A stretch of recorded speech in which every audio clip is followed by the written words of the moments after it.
According to Bob Marley, if you know your history, you would probably appreciate your origin.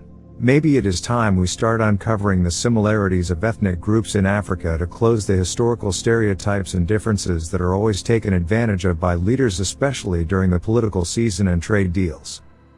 Ethnic differences have always been taken advantage of and continues to be taken advantage of to justify the unjustifiable, which has seen many ethnic groups marginalized and excluded from national development. If you want to know the intensity of the differences, look around and tell me how easy it is for Africans to migrate to another African country or even intermarry without passing a judgment. Let's not even talk about the cost of the flights, because it's almost impossible. The visa is almost unattainable, yet many communities have a common origin. In short, most Africans don't really get to appreciate how similar different communities are, because of manifested differences by languages, colonial past and geographical location. Now take your popcorns and sit back and let me bring two communities close together in a way that you may have never imagined. I just want to start with the Luo ethnic community of Kenya and the Igbo community of southeastern Nigeria. The Igbo and Luo communities are largely separated by the virtue of their geographical locations, but they share outstanding similarities. In fact, a sensational claim has been made that they existed as two clans originating from Egypt, migrating along the Nile, but disagreed on their way which route to follow, leading to a split. Thus the Igbo ethnic group moved down along the Niger Nile to Nigeria, while the Luos moved towards Kenya to settle along Lake Victoria.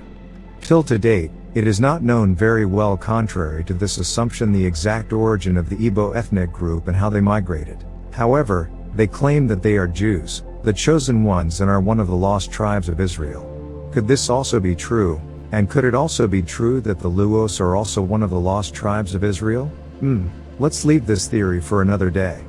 Since we came to realization of our existence, many people have wondered whether the Luo communities, who are Lake Nilets, have a similar culture to those of the Igbo communities in southeastern part of Nigeria. For starters, the Luo ethnic community is primarily located in western part of Kenya around Lake Victoria, and they neighbor Uganda and Tanzania too. They commonly speak the Doluo, but they also pride in speaking the Queen's English better than any other ethnic community in Kenya, which most times is composed of big grammar. On the other hand, the Igbo ethnic community speak the Igbo language, which is a Niger-Congo language with several dialects. Let me also say that there are substantial misconceptions that the Igbo language is a Bantu language, which is not true. The Igbo language just belongs to the Bantu family language. Igbo is a tonal language, which means the pitch and tone with which the word is delivered could mean different things at different times. It is one of Nigeria's 4 official languages, alongside English, Hausa, and Yoruba. Let us now get to their cultural similarities, starting from food. Both communities consume fresh and dried fish, eat yam, cassava, matoke or plantain, ground nuts, maize, and meat in large quantities. Although we cannot precisely say that the food they consume is prepared the same way, we can compare their similarities based on food types. Food is historically a major cultural component without which defining a community's traditions would not make a lot of sense. It is an integral part of the Luo and Igbo community. They say, "You will know the pot of soup is cooked for an Igbo and Luo man by the size of the meat in it." Let us not forget the size of the fish too. If you have read the book Things Fall Apart by Okonkwo, and you were a Kenyan, you may have thought that the book was written by a Luo writer from Lake Victoria because of the similarities in the names. Okonkwo in Igbo may have sounded like Okongo in Luo if you did not see the word before it's pronounced. In both communities, Okonkwo and Okongo means a person that was born during massive drinking. Talking about names, if you may have watched the one-time Spanish footballer Olinga, and you come from the Igbo ethnic community, you may have thought he was an Igbo man, but he is a Luo from Kenya. When it comes to the traditional religion, both communities have deep-rooted traditional beliefs and practices. Before the introduction of Christianity and Islam to the Luos and Ibos of Nigeria, both communities believed in a sun god. The one for Luos was called Chiang, while that of the Igbo community was called Chive. Both communities still believe in their traditional gods, which has seen many misunderstand them as witchcraft. But we cannot blame these two communities because, as science and technological advancement is having it now, it is possible these two communities were visited by alien gods in the past. We are discovering that there were superhuman beings from other planets in space that may have visited the Earth many years ago, and the stories of their encounter have been told from generation to generation. These superhuman beings were from space, and each community in Africa had a name for theirs and an image. Due to this historical past that present communities have no control over, there has been so many judgments passed on the present generation owing to the suspicion of witchcraft worship, which is against the mainstream Christianity and other major religions such as Islam and Hinduism.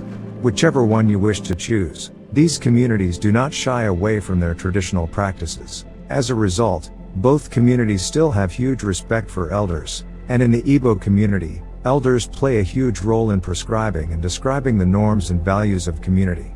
Elders are consulted during marriage ceremonies and land sharing. In fact, the elders in Igbo community can award a hard-working person with chieftaincy title, which means you are a respected and recognized member of the community, and whatever you say, you are an authority. A recent chieftaincy title and one of its kind in the entire community was awarded to Chimamanda Adichie, who is a renowned writer with great mind, the likes of Chinua Achebe. In Kenya, the Luo elders are a respected authority too, and they can make and destroy kings. When it comes to elders, let me just take an example of Honorable Raila Amolo Odinga, aka Baba. They say in Kenya, when Baba tells you something, it is nothing but the truth. And some people have even made this comment, on a light note, that if Baba tells you, your wife is pregnant, just prepare to buy diapers.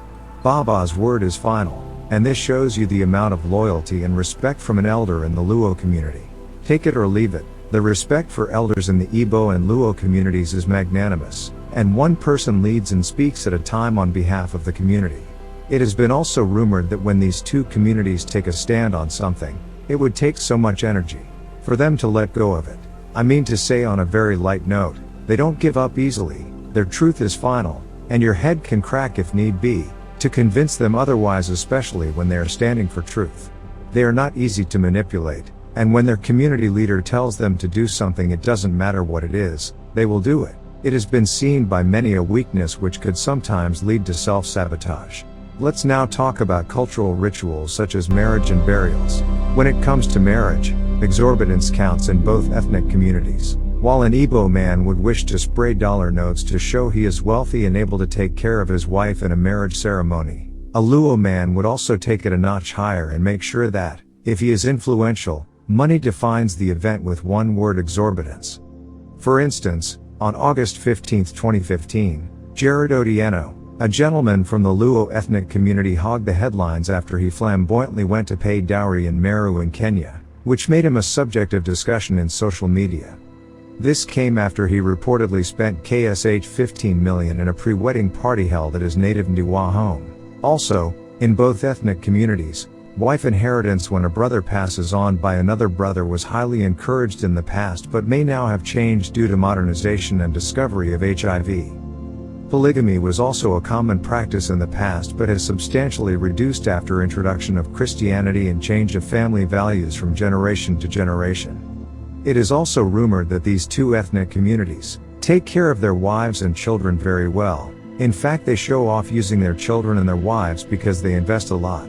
They say, if you want to know a wealthy Igbo and Luo man, look at its reflection on their wives and children. Also, if you want to be taken out for expensive dates, get a Luo or Igbo man. As to whether this is true, it's an individual decision and experience. Now let's have a look at burial ceremonies. The Igbo people are known too well for expensive burial ceremonies, which even involves building of houses to appease the loved one that made their journeys out of this world to the Maker.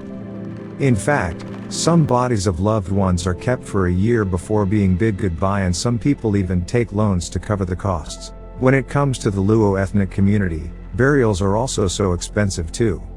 Luo men must be buried in their ancestral compounds. A man without his own compound is buried on the right side of his natural mother's house in his father's compound. In both cultures, feeding mourners who may have traveled long distances to honor the loved ones is a priority, and slaughtering of cows without necessary carrying the after-ceremony life is essential. In the past, neighbors helped the bereaved family with the cooking, but as more people have migrated to the cities and the village life has become fragmented, the burden is increasingly falling on the bereaved ones alone, requiring high costs of hiring cooks to make the event a memory among many. If you want to look for great ethnic music and dance, turn round 360 degrees and look at the Luos of Kenya and the Igbo communities of Nigeria. Did you know that most respected artists in Nigeria come from the Igbo communities in Nigeria and Luo communities in Kenya? Make no mistake, great minds too. The use of titles such as chief, king, professor, apostle among others count a million tone in every word you utter. Great minds, the most educated. Professors, surgeon name them. Don't look far, turn to the Igbo and Luo communities. But let me say this before I tell you why. In both ethnic cultures, traveling abroad is very essential and making it in life counts, especially because showing off is a huge part of it. If you meet a Nigerian abroad, it is probably from the Igbo ethnic community doing business even in your village. Luos travel for education as well as for jobs. In the Igbo community, you are referred as a big boy or girl if you storm the villages with Mercedes cars or Toyota Land Cruisers. Name them, the huge machines in the car or vehicle world, some of which even the poor roads cannot sustain. On top of it, you must have built a mansion in the village like no other. It does not matter whether you have plans to live in it or not. Igbo people living abroad, for example in US and Europe among other countries, have gone too far to build mansions in their villages, ones they have no hope they would reside. It is rumored that an Igbo village looks like a real estate business in the middle of nowhere. The desire to show off in their villages has seen their hearts left racing like the cartoon Tommy and Jerry, with loan repayments to make this important statement of wealth in their villages. In the Igbo community, you are respected by your achievement, and the elders may even give you chieftaincy title if you are counted among those that have worked hard enough to demonstrate wealth. Hard work is really recognized and encouraged in the Igbo community, but it has also seen many do many things to get wealthy to deserve the recognition.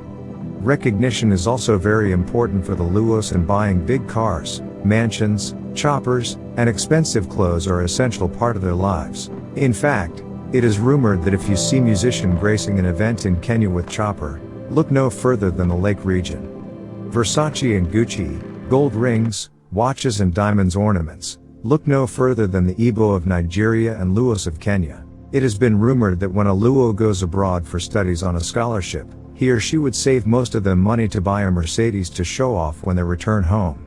It has also been rumored that among the Igbo community, when they make visits to homes from abroad, they would make sure to buy a car and hire security temporarily to attract attention.